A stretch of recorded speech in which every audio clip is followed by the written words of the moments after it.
Today on 2+U Nevada. If you look at Reno's events calendar, this is an events town. We have tons of festivals and events all the time, but this is a time of year there are fewer things happening. At the end of February, we wanted to give people an opportunity to put on their warm clothes, come out in the middle of winter and have an opportunity to gather and experience something together. If your family is going stir crazy after spending most of the week indoors, the free fun event for the entire family, and yes, it is happening, snow or shine. It is very scary, and you're often given the diagnosis and said, oh, come back and see me in 6 months, and then what, right? But it's so important to know that people live with Parkinson's and they live well with Parkinson's. It is some would say it's a life sentence, but not a death sentence. We sit down with leadership from the Parkinson Support Center of Northern Nevada, a local nonprofit helping people newly diagnosed with Parkinson's and their families find community, resources, and real support. Plus, I think only something that I've come to realize in my 30s, once I went through my uncomfortable phase of not wanting to be associated with her anymore. Yeah. Was oh, it's just complicated to play a role on TV that doesn't ever grow up. Lizzie McGuire is back. After 10 years out of the spotlight, Hilary Duff sits down to talk about being a mom of 4, family estrangements, and when you can see her perform on stage. She is touring again. You're watching 2+U Nevada. It's home. Put everything back in your house the way you like it. With community and family. And this really is a family affair. It's local food. Had that garlic in mind, capers. It's health and wellness. Plus, we don't have these, and we could be using them. With plenty of entertainment. 2+U Nevada, brought to you by 911 Restoration. Thank you for joining us for this edition of 2+U Nevada. I'm Sarah Johns, your host. Whew, we made it. It's the end of the week, and this one was certainly one for the books. But I saw a post today which really got me thinking, and thank you, J.C. Howell, for putting life into perspective. She said, while slowing down wasn't in our plans, Mother Nature made it so. And this unexpected pause allowed us to find stillness. She said, quote, rest isn't laziness. Quiet isn't unproductive. Slowness isn't falling behind. Very wise words. And this all happened because of Mother Nature. Sometimes Mother knows best. Meanwhile, take a look at these cute pics. Thank you, Bronnie Krause, for sharing your family fun in the snow. Hope you have much more fun this weekend. Don't go anywhere. Thank you for joining us today for 2+U Nevada.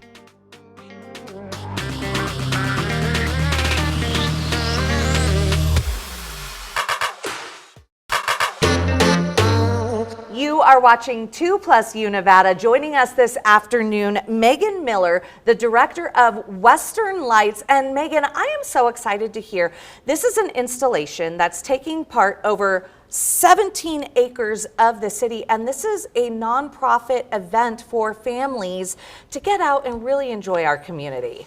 Yeah, I'm so excited to be here. Thank you for having me. And Western Lights, we're in our 2nd year. We're going to kick off this Thursday. We are Reno's first large-scale illuminated art and music festival, and we're going to take over downtown. We have more than 50 installations. We have family-friendly programming, and all of it's free of charge, and we can't wait to celebrate with everyone. This is super cool. What I love about it is that this really gets people to see different parts of downtown. Talk to me about the installations, what people will see, and how they find where to go.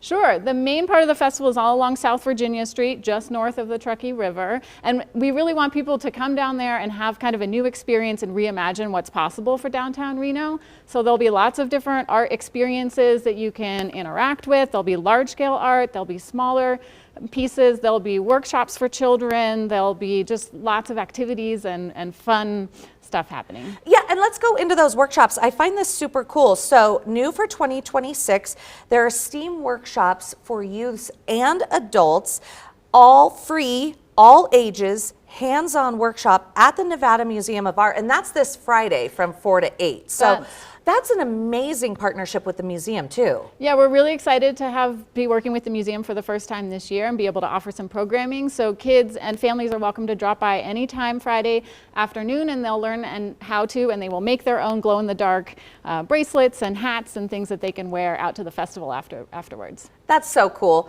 And you also have 80 musical and performance artists. Where are people going to be able to see those? So as part of the festival footprint, we have 6 different stages that'll be activated with music and performances of all kinds. We're talking everything from rock and country to DJs and dance music. And the musical programming will go from 5 to 10. And then for those who want to keep the party going, we have after parties at the Brewery District, at the Alpine, several different venues in town. Black Rabbit is selling tickets. We're selling tickets for those after parties as well. You know, I am so impressed just going through the numbers. So you have the 50 illuminated art installations, you have the 80 paid musical and performance artists, 20 plus vendors and food trucks, up to 100,000 attendees, and this is super cool too, 150 volunteer shifts, and that's with 75 plus volunteers. So are you still looking for volunteers to help fill those shifts? We still have some open shifts. You can go to westernlightsfestival.com and fill out our volunteer application. We still need a few folks to sell hot cocoa, which will be a really fun thing. But last night we had 36-ish people show up to our volunteer orientation, really excited and motivated to volunteer and to help us out. And we really could not do this event without our volunteers, so we're super grateful. And we have about 75 volunteers signed up and like over 200 volunteer shifts. Oh my gosh. What I think is so cool, this is the second year and you've already expanded from last year. Talk to me about what the future of Western Lights looks like. Yeah, so just to rewind and then we'll go forward. Last year was the first year of the event. We were really hoping maybe 30,000 people would come, and over the course of 3 days, 70,000 people showed up and experienced the festival. And so we obviously felt like, okay, we're onto something. We want to do this again. We want to grow in the future. So right now we're working to turn Western Lights into an independent nonprofit. We're looking for sponsors and donors and people who want to help us make that happen so that we can not only bring the event back next February, but also other events throughout the year, other opportunities, learning opportunities, and really just have a positive impact on arts and culture in Reno year round. And yeah, so I introduced this saying that this was a nonprofit event. Currently, as it stands, you're under another nonprofit's umbrella, but you are looking to make Western Lights Reno your own nonprofit in the months moving forward. That's right. We're a fiscally sponsored project of AHA Projects. Super grateful to be working with them as our partner and be a program of them at this time. And we are looking over the next year or so to become an independent nonprofit on our own. And what is it about February, and what is it that made this week, because you said last year you were the same week, the third weekend of February, what is it about this time of year that you think makes this such a draw for families? Yeah, well, if you look at Reno's events calendar, this is an events town. We have tons of festivals and events all the time, but this is a time of year there are fewer things happening at the end of February. We wanted to give people an opportunity to put on their warm clothes, come out in the middle of winter and have an opportunity to gather and experience something together. And lastly, light art. Really, you need dark weather in order for the light art to really take life. So this is a good time of year for that. So what I love is you have a QR code that shows everybody what streets these are on and where people can go. We're putting that QR code up right now, but audibly, let's tell people what streets are being used for installations. Yeah, we're activating, like you said, 17 acres downtown, City Plaza right in front of City Hall where the whale sculpture is and the Believe sculpture. That's sort of the ground zero of the event, the headquarters, if you will. And then we go south of the river over to the Eddy and along the river walk. We go up South Virginia all the way to 5th Street, and some of the side streets will also be activated. And this is a walkable event for people to walk to all of the installations, right? This is totally walkable. The streets will be closed, so you can't drive through the festival grounds. And then we'll also have an activation at the National Bowling Stadium for people who want to do blacklight bowling, and we will have a VIP experience available for purchase within City Plaza. So we're really hoping to create more of a revenue stream so we can bring this event back next year. That's so cool. And then where should people park? Good question. There's quite a lot of free parking downtown, but I'm going to really encourage people to go to the Washoe County Courthouse parking lot. You will pay $10 there, and that $10 will go to support the nonprofit. And it's just the easiest place to park and then walk over the bridge to downtown. Well, Megan, thank you so much. Thank you for bringing this festival for our community to enjoy.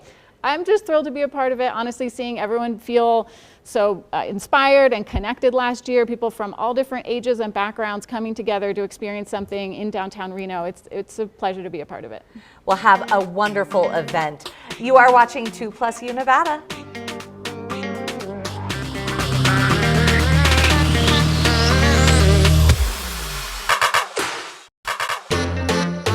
You are watching 2+U Nevada. Joining us this afternoon, Greg Nauman, the president, and Gabrielle Totten, the executive director of TIP of Northern Nevada. And this is such a phenomenal program. TIP stands for Trauma Intervention Program of Northern Nevada. Gabrielle, tell everybody a little about this. Trauma Intervention Program is a team of specially trained citizen volunteers. We respond alongside police, fire, paramedics, and our volunteers are going to provide that emotional and practical support to survivors after things like natural death, suicide, drowning, infant death, things like that. And Greg, you have a background in law enforcement, many years in law enforcement, and so you have actually seen the benefits of having a TIP representative respond. Explain a little bit about your history and how you saw them in action. So I'm retired from the Washoe County Sheriff's Office. I retired as the sergeant in the detective division. And I've not only witnessed the TIP volunteers in action, but I'm a client myself as being a first responder who's gone to these scenes and had to investigate the tragedy that has occurred. But more importantly, I've seen what it looks like to not have a trauma intervention program in this area. But really, for me as a first responder, having a TIP volunteer there, knowing that someone is there to take care of that survivor while I'm trying to do my job and my investigation, it's reassuring to me to know that this person is being taken care of during the first initial couple of hours of a tragic incident. Yeah, go into that. And I have a brief knowledge. Greg and I worked together at the Washoe County Sheriff's Office when I was the PIO there. But what would happen is when the detectives arrive on scene, their main job is to investigate and get the lay of the land and identify people and then put those people in specific areas of the home. But then they are investigating, and a witness or somebody who came home, it could just be seated there if it weren't for TIP, right? Kind of go into that aspect of a response in a critical situation. Okay. So actually, long before the detectives often even get there, the first initial officers get on scene, right? The patrol usually will get on scene. So it may be a wife who has found her husband not breathing on the floor. She's called 911, done CPR. They are sending the police, fire, paramedics. All those folks get on scene, then they will say, can we get a TIP volunteer to be with the wife, right? So then they'll call us. We'll get there within 20 to 30 minutes of that phone call. So shortly after she's done with her efforts to perform CPR and the emergency responders have got on scene, then the TIP volunteer will respond. And our goal is just to come alongside that wife and kind of be her support system while nobody else is there, and then navigate that call with her in terms of what to expect, what to anticipate. The medical examiner is on their way. The mortuary is coming. They're going to take your husband out. Would you like to say goodbye? Just working with them to try to, I call us the concierge of death. We're just trying to make the very best of the very worst situation. Exactly. And the situation that you just described, I mean, if a person is performing CPR, that is a traumatic event for the survivor. Yes. Oh, yes. People don't understand the magnitude of performing CPR on a human body. We take the class, we all get CPR trained, but when you actually have to do it, it's an entirely different ballgame. It's exhausting, it's emotionally, physically exhausting, and it's hard to watch. It's hard to witness, even as if you don't even do the CPR, the emergency responders get on scene and are doing it, and you have to witness it. That's incredibly difficult to witness. So being able to provide that high level of support to folks after traumatic things like that, whether they've had to perform the CPR or witness the CPR, that's a big deal.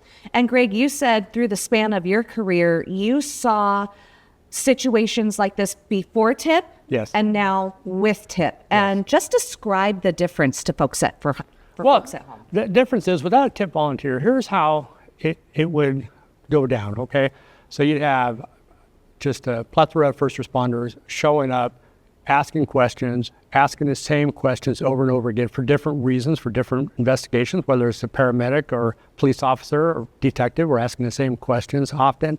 That person they're stunned, they're confused by the process.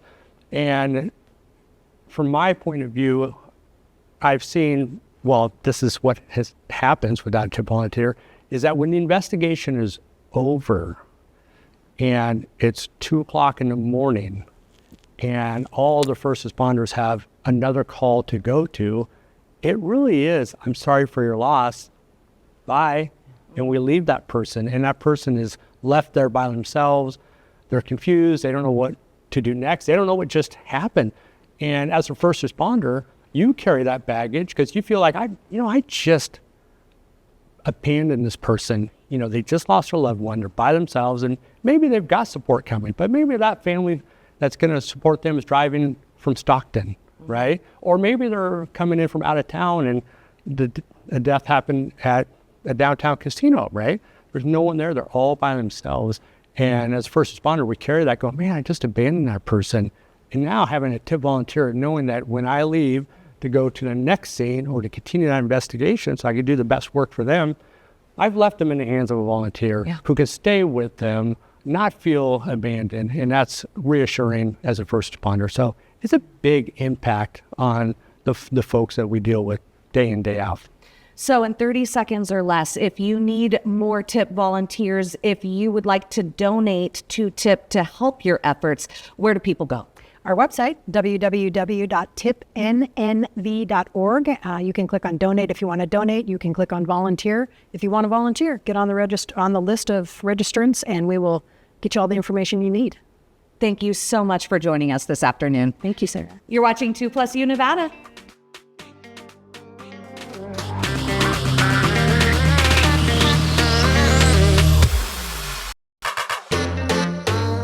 You are watching 2+U Nevada, and joining us this afternoon, two very important women in our community, Dr. Mindy Lokshin and Ann Pott of the Parkinson's Support Center of Northern Nevada. Ladies, thank you so much for joining us this afternoon. Thank you so much for having us. So Dr. Lokshin, you are the founder of this organization in Northern Nevada.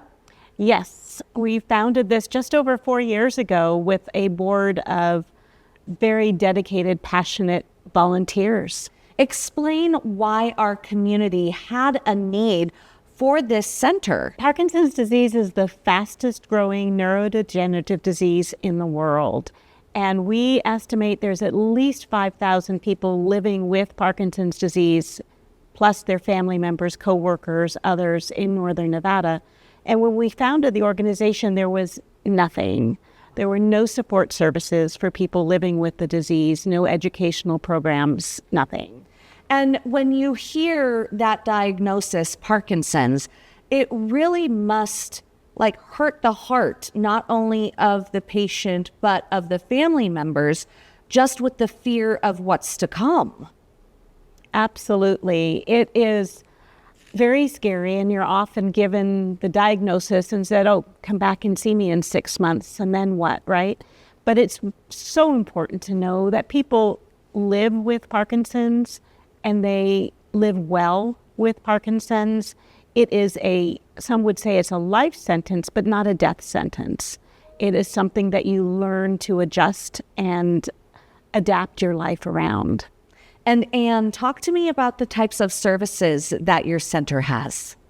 Well, we're really excited because Mindy and I met through an advisory committee where we went to the Parkinson's community that exists here and asked them what they needed.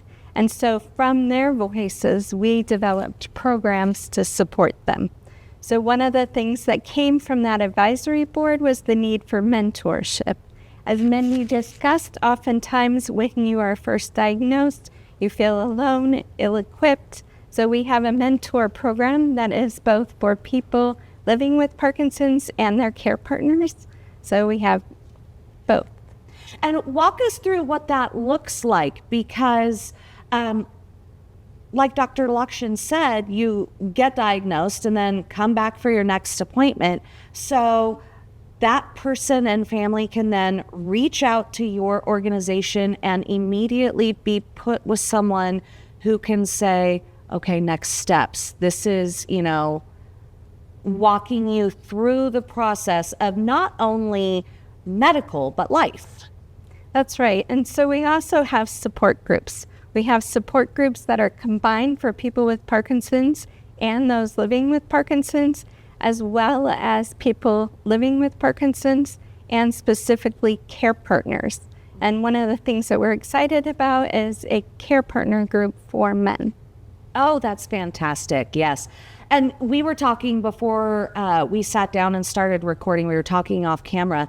And Dr. Lakshan, you and I were talking about, we just had in our studios earlier this week a new surgeon from Sierra Neurosurgery Group.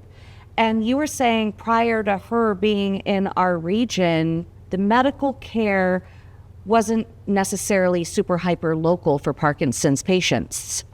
Exactly. For Parkinson's disease is a movement disorder, meaning it affects how your body moves.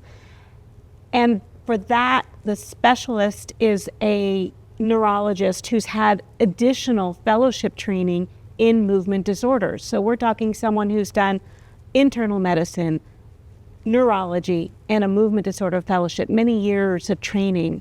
And until a few years ago, we didn't have anybody in Northern Nevada with that expertise. Now we have Dr. Trong, who's at Renown, and we're really excited that Dr. Tay, who just joined Sierra Neurosurgery, is a neurosurgeon specifically trained in helping people with Parkinson's.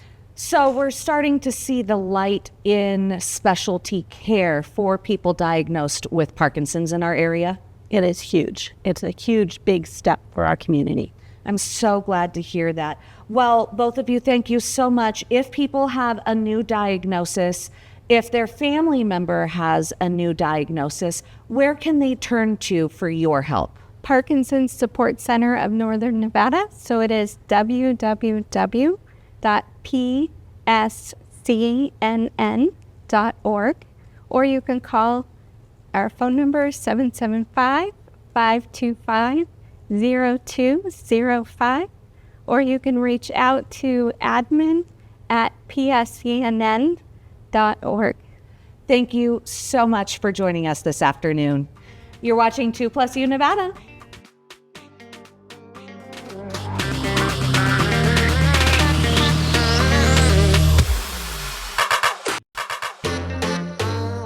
Now to the power of community. We head to North Dakota, where neighbors are helping neighbors, and it's a game changer for one little toddler. Millie recently had her legs amputated after she was born without tibia bones. Kevin Wallivand has details on how one business owner there heard her story and got to working on a solution. At the McLean house in Edgeley, playtime is what you'd expect from two sets of twins, all siblings. Funny, adorable 5-year-olds Julia and Bronson, and 15-month-olds Audrey and Millie. Even before Millie was born, doctors suspected something. They didn't say much to us during the scan, but then they came in afterwards and we knew something wasn't right. Millie's parents, Anna and Alex McLean, were devastated. Millie had no tibia bones. For us, like you said right away, that initial shock, when we sat in the car and we called our parents and cried a lot. I think it was that immediate, you go through those stages of grief, and there was a lot of questions and anger and disappointment, and then it was like, okay, so now what? And then we just kind of hit the ground running. The family saw all kinds of specialists, and eventually both of Millie's legs were amputated. She's now wearing casts. But until she's fitted with prosthetics, I think it was a month total of printing time. That's Walker Bruns of Ellendale. He owns a bait and tackle shop there and a 3D printer. Right away it was daunting. Like I started off with the wheel pieces or smaller pieces, and I kind of was like, there's no way this is gonna become a wheelchair, let alone be something that can, be utilized daily. Millie's parents had the design and blueprint for a wheelchair from a nonprofit, but nobody to make it. And that's when Walker stepped up. I mean, Walker's always been just, he'd give you the shirt off his back, and that's pretty much what he did for us. He refused any payment. He wanted to do this out of the goodness of his heart. And that moment, the family and Millie got a look at and tried out the 3D printed mobility trainer from Walker. It sure touched everyone. And then seeing Millie sit in it that first night, I was like, I kind of had to look away. I'm like, I don't really want to tear up right away. Getting here and seeing it, it was that was kind of the cherry on the top of the cake, was seeing Millie sit in it and just start laughing when they were pushing her around in it. That was kind of unreal. The 3D printed mobility trainer is everything Millie needed. It helps her to learn independence. Yeah. Are you a big girl? Yeah. While also spending time with the siblings. Yay, Millie! All because small town compassion and ingenuity. We're surrounded by a lot of really good people. Rose to the top for Millie. I say a little bit, sometimes I feel like we're surviving, not thriving. Because with two sets of twins, it's just, you put one foot in front of the other and you do the best you can. But it really takes a village, and I think there's something to be said about living in a small town. And what you get from that, it's not replaceable. Small town living doesn't get any better than this.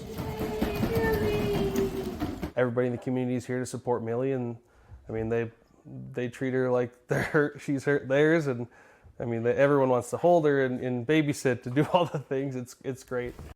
Meanwhile, to the basketball court and the most beautiful display of sportsmanship in a game. Not once, but twice. Jody Kurzman reports. This isn't how Porter Soysef planned to spend his senior basketball season. It's been kind of rough. He's been sidelined since the third game of the season when he hurt his knee. Grade 2 MCL tear. But that MCL tear has given Porter a chance to be his team's biggest cheerleader. It's kind of taught me how to be kind of like a leader to my team. That made this moment extra special. In the final home game of the season, Porter got to put on his uniform, and he scored the first points of the game. I thought it was really awesome and cool that they let me do that. Coach A.J. Allard got the idea just minutes before tip-off. A way to honor Porter's hard work. He still showed up and made every minute count. Mandaree's coach and players were all in. The moment caught the crowd, including Porter's mom Penny, by surprise. It's just amazing. It's a very humbling feeling. As amazing as that moment was, there was another unforgettable moment later in the same game. With less than a minute left, Alexander freshman Mason Lucas checked in. He's definitely a crowd favorite. Mason has autism. His teammates have been trying to get Mason into the scoring column all season long. He's like the soul of our team. Mason missed his first shot, but both teams made sure he got another chance. This time, the ball went in. I shot the hoop, and then people were screaming, "Yay, Mason, let's go!" I just really appreciate Mandaree's players, coaches, community members that were at the game, just for cheering. It goes much more than basketball. 2 baskets, 2 unforgettable moments, and one big reminder that sometimes the biggest victories have nothing to do with the final score. Stay with us. We'll be right back.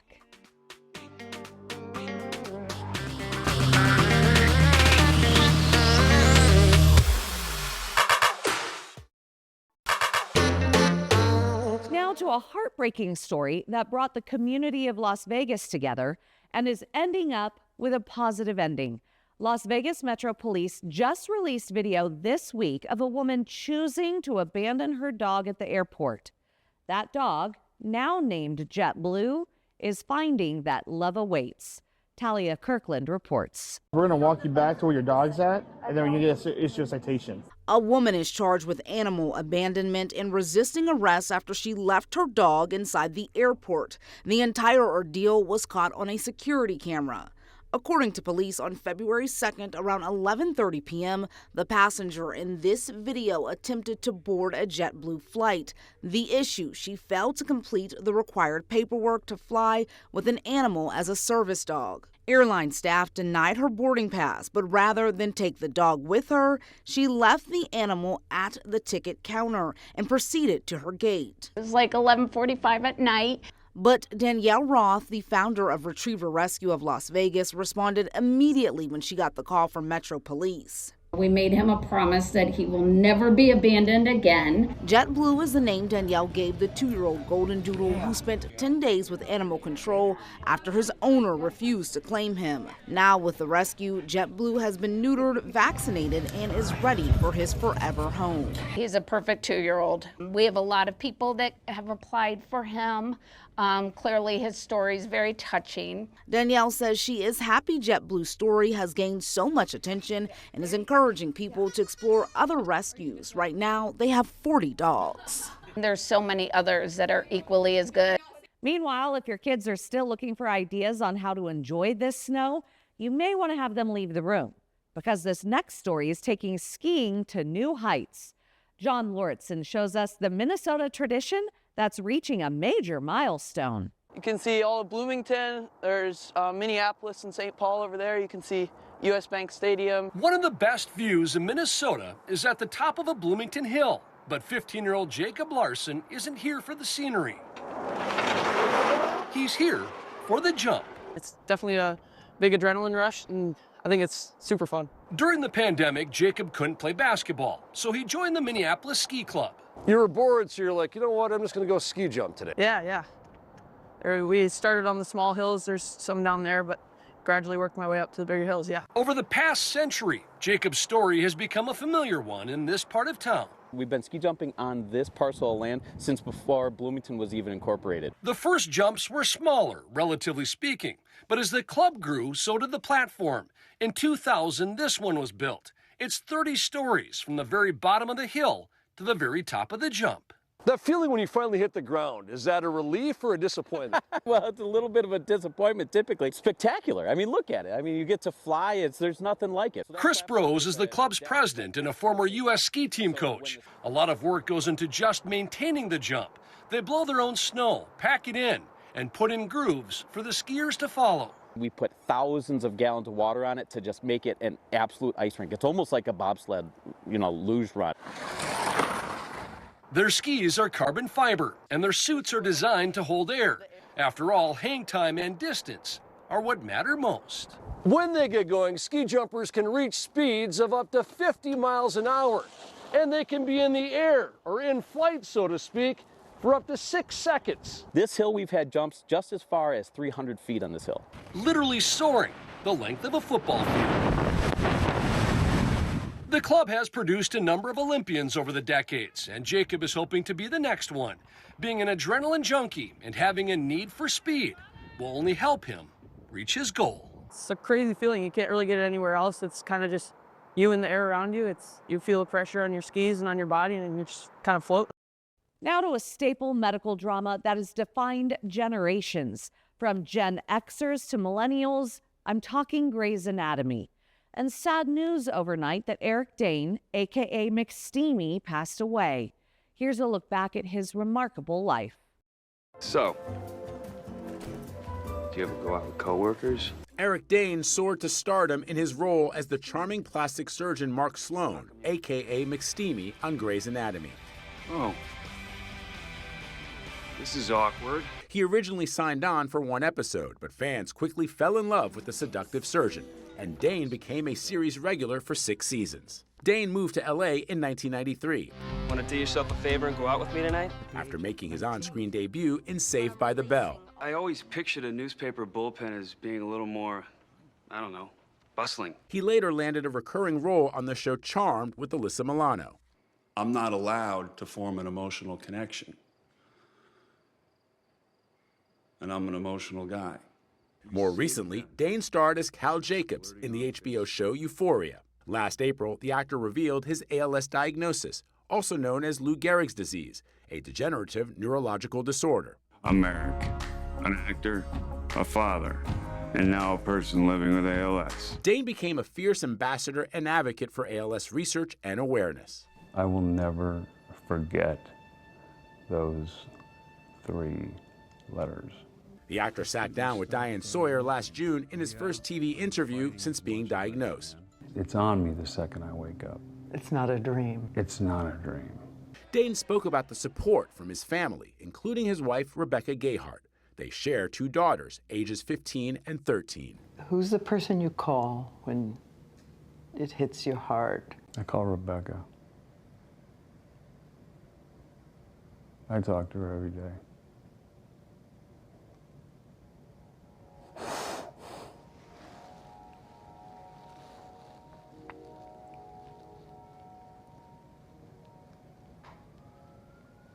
And hitting close to home in his final TV role, he played a firefighter with ALS on the show Brilliant Minds last November. Nobody survives this. We both know that. Vladimir Dutit, CBS News, New York. I truly feel with McSteamy and the passing of James Vanderbeek earlier this month, this has been so difficult for many of us of a certain age. It just reminds us all to cherish those you love. We'll be right back.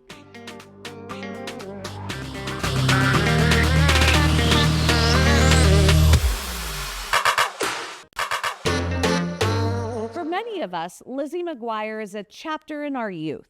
And now, pop star Hilary Duff is back with music for the first time in more than a decade. Duff's highly anticipated new album, Luck or Something, is out today. She sat down with Anthony Mason about life as a mom of 4 and her returning to performing.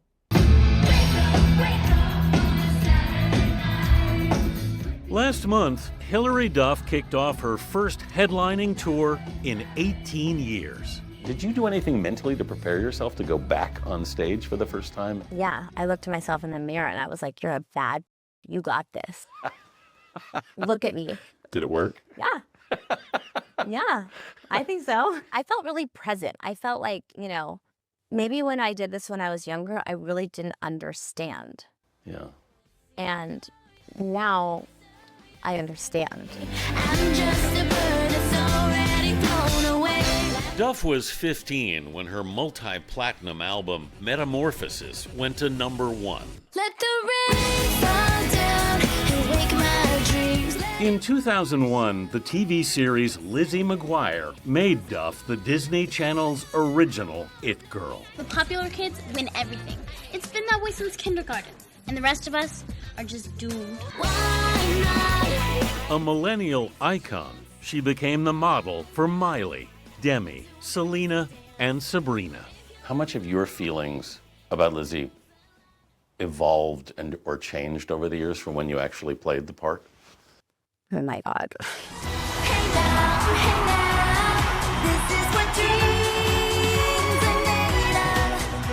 Duff somehow survived childhood fame. Do you have a certain confidence or? No. No. I had an ignorance. Okay. I think only something that I've come to realize in my 30s, once I went through my uncomfortable phase of not wanting to be associated with her anymore. Yeah. Was oh, it's just complicated to play a role on TV that doesn't ever grow up. Yeah. And now I don't care at all, and I am so overwhelmingly grateful for that experience. But it was really challenging to get to a point of peace with that. I'm not sure I would know how to. There's no rule book, and it really puts you on an island sometimes of yeah. How do I complain about this to anyone? Liza! I finally finished that book. While she continued acting, Duff took time away from music and touring. A long time. And I started to build my life and put my focus where I felt loved and seen for me. Do you feel proud of the choices you made? Oh, yeah. Yeah. Well, I'm a 38-year-old woman, so the thing that I'm the most proud of is my family. Sure.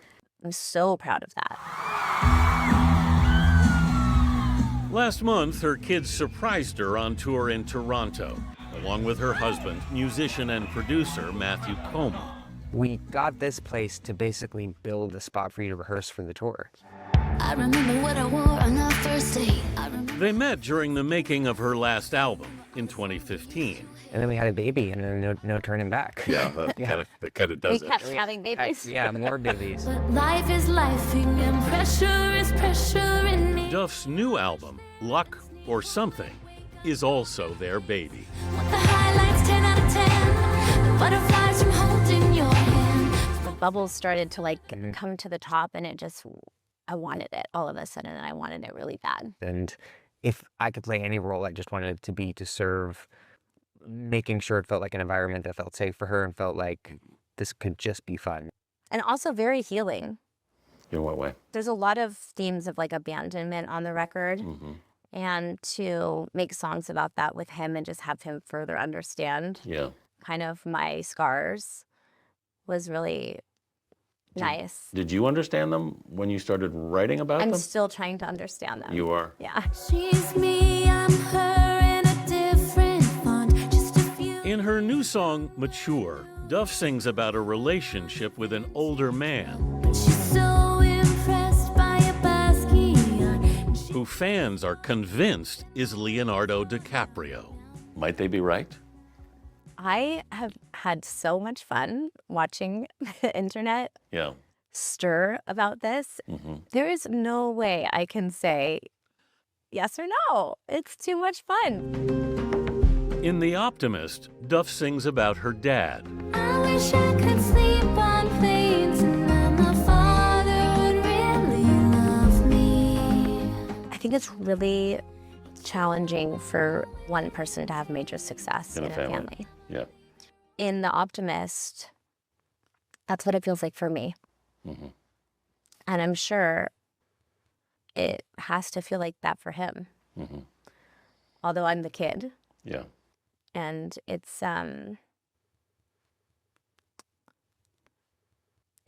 been hard to get back to a place of health. Not sure when it happened.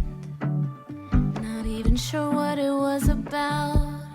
In the song We Don't Talk, Duff laments a ruptured family relationship, We don't talk about it. Which a lot of people assume is about your sister. Yeah. Yeah, it is. It's definitely about my sister. And just absolutely the most lonely part of my existence. It's not having my my sister in my life at the moment. Hilary's older sister, Haley, is also an actor. Why did you decide to put it on the record? I think because it's my truth. Do you hope your sister hears this? Is it for her as well as you? I don't know. I don't know if she'll hear it. I don't know how she'll react to it. You know, it is a really personal part of my life that doesn't get to stay personal. So I might as well say how it is for me. And that's all I'm trying to do. I'm not trying to say anything bad. It's literally just my experience. And that's really all I feel like sharing. Thank you for sharing that. Yeah. Stay with us. We'll be right back.